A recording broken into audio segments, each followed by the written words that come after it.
Apple's new MacBook Air is stunningly fast. It's ready to go pretty much the instant you open the lid.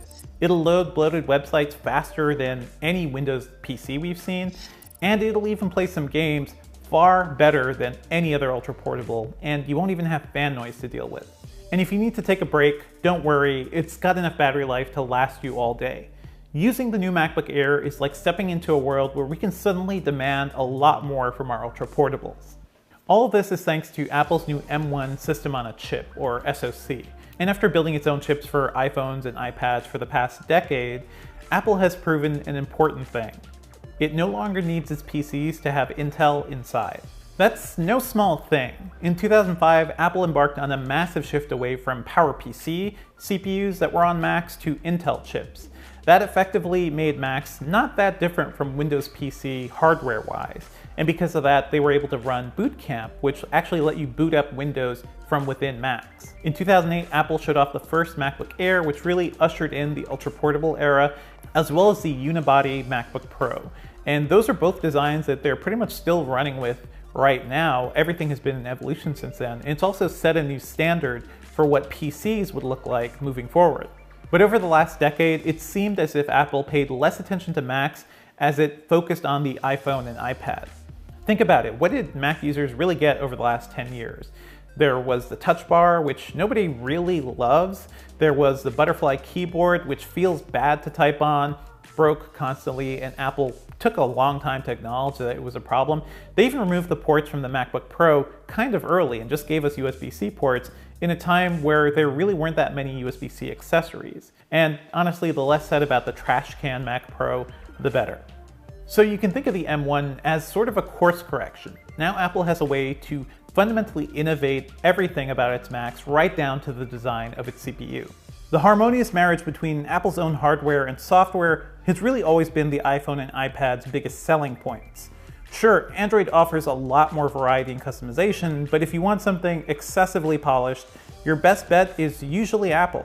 Now the company is basically bringing that same cohesive experience to Macs. My first thought while using the M1-powered MacBook Air, surprisingly enough, was that it felt like an iPad Pro. It's shockingly responsive, as if it's awaiting your next command like an overeager puppy. Running apps natively built for the M1 like Safari and GarageBand felt just as fast as launching an iPad app. Safari in particular delivers the best web browsing experience I've ever had on a computer. Sites load up almost instantly, and scrolling through complex web pages feels effortless. It's like seeing the web for the very first time, one unencumbered by the cruft of increasingly sluggish desktop browsers. macOS Big Sur, the 17th edition of Apple's long-running desktop OS, is also fully optimized for the M1. You can feel that while merely browsing around the Finder and system menus. There's no hesitation between swapping apps, and as I mentioned, it wakes up the MacBook Air immediately when you open the lid. Again, I felt a very iOS-like sense of smoothness here. And during my testing, I never once encountered the spinning beach ball of death, which is something I got really used to with my 2017 era MacBook Pro from work. Much like the switch to Intel CPUs, Apple's move to M1 means developers will have to completely rebuild their apps for the Mac. It's a major difference to architecture-wise because the M1 is an 8-core ARM design, the sort of chips you typically find in mobile devices. Apple isn't abandoning apps built for Intel's x86 architecture though. Its Rosetta 2 emulator kicks in immediately to run those apps, and from my experience, it all works pretty seamlessly. Chrome and Slack launch quickly through Rosetta and don't exhibit any of the slowdown I'm used to on Intel Macs. Google's browser also significantly lags behind Safari when it comes to loading web pages, but again, that's something I've already seen on Macs. Safari is just much more optimized for Apple's platforms. In a few cases, running emulated Intel apps felt even faster than on Windows PCs or Macs with Intel chips. Here, Apple is leagues ahead of Microsoft, which really failed to get Intel emulation working well on the Surface Pro X, which was also powered by an ARM design. Some apps just wouldn't run at all on that machine, whereas the M1 MacBook Air ran everything I threw at it. And thanks to the M1 chip, you can also add iPhone and iPad apps to the list of things you can run on your Macs. I mainly use it for some 3D Mark benchmark comparisons, but it's a nifty feature to have. Don't expect to see every iOS app in the Mac App Store though. Developers can choose to keep their apps out entirely, and we're already seeing Google and Facebook block their apps, so give up on your dreams of seeing Instagram right next to your inbox. The M1 also gives the MacBook Air something it's never had before: decent gaming performance. Apple's SoC offers up to 8 GPU cores, and from my testing, it blows away Intel's integrated graphics. I was able to run Apple Arcade titles like The Pathless with ease at 60 FPS, where everything just ran as smoothly as it does on my gaming PC. I suppose that's not a huge surprise since Apple's A-series chips have always delivered solid 60 FPS performance on iPhones and iPads, but it still feels genuinely strange to have an ultra-thin machine like the Air running complex 3D titles without breaking a sweat. It even managed to play Fortnite at around 60 FPS while running at 1400 by 900 pixels with high graphics settings. In comparison, it ran at around 40 FPS with Intel's Iris Plus graphics in the last MacBook Air. I wouldn't bet on playing too much of that game on the MacBook Air for now though, as it's incredibly unstable. Epic stopped updating Fortnite on Apple's platforms in August amid their ongoing legal battles. I realized almost instantly that the M1 turned the MacBook Air into a speed demon, but I was still shocked when I saw its Geekbench 5 scores. It was faster than every other PC we've reviewed this year when it comes to single-core performance. It beat out Intel's Nook 9 Extreme, a machine that's basically a portable desktop.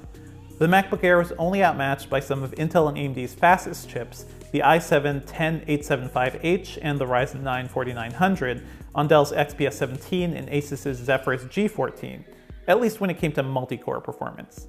These are stunning results, and they're even more impressive when you consider that this is the weakest version of the M1. I can only imagine how well this chip works in a more beefy device like the MacBook Pro and Mac Mini. Another shocker, the MacBook Air delivers all this performance without a fan. It just relies on a heatsink and passive cooling, just like the iPad. That's great news for anybody tired of MacBooks that sound like they're getting ready to take off. Dell's XPS 13 2-in-1 from 2017 was one of the last fanless PCs we reviewed, and while I like that machine, its Y-series Intel chip was undoubtedly sluggish. Apple has proven that its slim machines can be both powerful and run efficiently, so much so that it lasted me 16 hours and 20 minutes during my battery benchmark, which involves looping an HD video. That's around 5 hours more than the last Intel-based MacBook Air, and it puts the system among the longest-lasting PCs we've ever tested. I haven't talked much about how the new MacBook Air looks and feels, but that's because it's the same as the last MacBook Air we reviewed. It's still thin and light at 2.8 pounds, and the unibody case is as sturdy as ever. It also has the same excellent keyboard, which has a satisfying amount of depth and honestly just doesn't feel like the crappy butterfly keyboard we used to get. The 13.3-inch Retina display also looks fantastic. It's great for binge-watching videos, though I would have liked to see Apple shave off more of its side bezels like Windows PCs. And speaking of disappointments, I'd still like to see more than 2 USB-C ports for accessories. That gets kind of limiting if you're already using one port just to charge the laptop.